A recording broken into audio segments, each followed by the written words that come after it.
Haut fonctionnaire du tourisme, Saïd Aït-Ali a dénoncé l'achat pour 5 milliards de centimes d'équipements hôteliers inadéquats à une société étrangère. Il refusa 750 000 francs de dessous de table. Il a été renvoyé de son travail. Le pavillon de fonction qui lui revenait a été attribué à un ambassadeur. On a même tenté de l'expulser du logement exigu qu'il occupe provisoirement depuis 10 ans. Saïd et sa femme attendent toujours que justice leur soit rendue. Moi j'étais jeune, je venais juste de me marier, j'étais enceinte de 6 mois. C'était une grossesse tout à fait normale, j'étais suivie médicalement. Un jour ils sont venus et ils étaient beaucoup plus violents. Je ne sais pas ce qui les avait pris. Ils ont donné des coups de pied à la porte, ils ont frappé très fort. J'ai ouvert, j'ai eu peur, j'ai ouvert.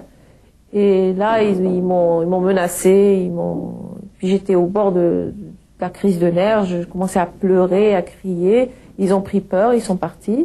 Je rentre, je trouve ma femme dans un état lamentable, elle se plaignait des douleurs, elle saignait. Et puis là, je l'ai prise immédiatement à l'hôpital, sans même refermer la porte. J'étais devenu fou. Ma femme a failli mettre le gosse, accoucher dans la voiture. Je suis quand même arrivé dans un hôpital et nous avons perdu le gosse. C'est un crime. C'est un véritable crime. J'ai vécu véritablement un crime, mon fils. Tentative de corruption, voie de fait. Il y eut un deuxième décès, un lampiste mort en prison, condamné à la place des vrais coupables. Cette affaire portait sur l'achat d'un lot important de matériel falsifié. Plus fréquemment, il suffisait de prendre des dessous de table pour acheter de la marchandise médiocre ou usagée.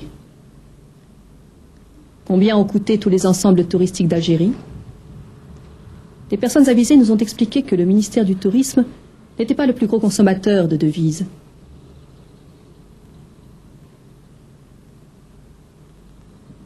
On nous conseilla de tourner notre regard vers l'industrie, qui a chuté des usines, ou encore vers l'agriculture, importatrice de denrées alimentaires. Un ancien Premier ministre a non seulement confirmé publiquement la pratique des pots de vin, mais il a aussi évalué l'ampleur du phénomène.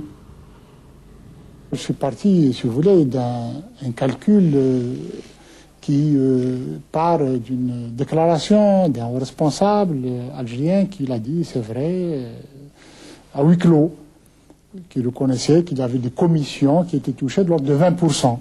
Voilà. Moi, je disais que si cela était vrai, cela donnerait sur 20 ans d'importation 26 milliards de dollars. Les officiels disent que non, ça n'a jamais atteint ce chiffre-là, ça tourne autour de 1-2 milliards de dollars. Moi, je dis qu'il s'agisse d'1, 2, 4 ou 10 ou 26 ou 30. L'essentiel, c'est d'ouvrir ce dossier et de voir jusqu'où ça peut aller. Et que tout ce qui est, disons, utilisé à partir d'autres sources, autres que le travail, doit être sanctionné. Sanctionné publiquement dans la transparence, quel que soit leur grade, quelle que soit la fonction qu'ils occupent ou qu'ils aient occupée par le passé. Pourquoi votre déclaration n'a été suivie d'aucune inculpation? Ça, c'est pas, la limite, ce n'est pas mon affaire. Pouvez-vous nous expliquer pourquoi il n'y a pas eu de suite à ce dossier? Je crois qu'il y a de multiples raisons, je crois. Il est difficile d'expliquer en une seule émission, je pense. Très profond. Donnez-nous-en 2 ou 3. Non, c'est profond. D'autres occasions. 10 ans après, donc avec tout ce que j'ai mené comme bataille juridique, la justice de mon pays m'a remis dans mes droits. Les preuves sont là. J'ai des décisions de la Cour suprême pour me réhabiliter donc chez moi, dans ma nouvelle maison et dans mon emploi.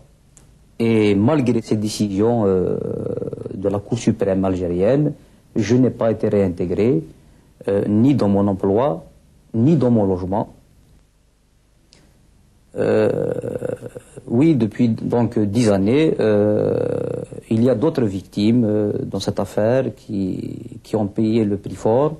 Et malheureusement, j'ai l'impression que les tenants du système ont probablement d'autres moyens pour bloquer le système judiciaire. 26 milliards de dollars de pots de vin. C'est l'équivalent de la dette extérieure du pays. À ces dessous de table, il faut ajouter les détournements de fonds et l'abus de biens publics. Ainsi s'est formée en une génération une certaine élite économique du pays. La baie, le port d'Alger sont pleins de bateaux qui attendent ou qui déchargent leur cargaison. Selon Abdelhamid Brahimi, quelqu'un a pris 20% de commission au passage. Qui va payer la dette nationale ?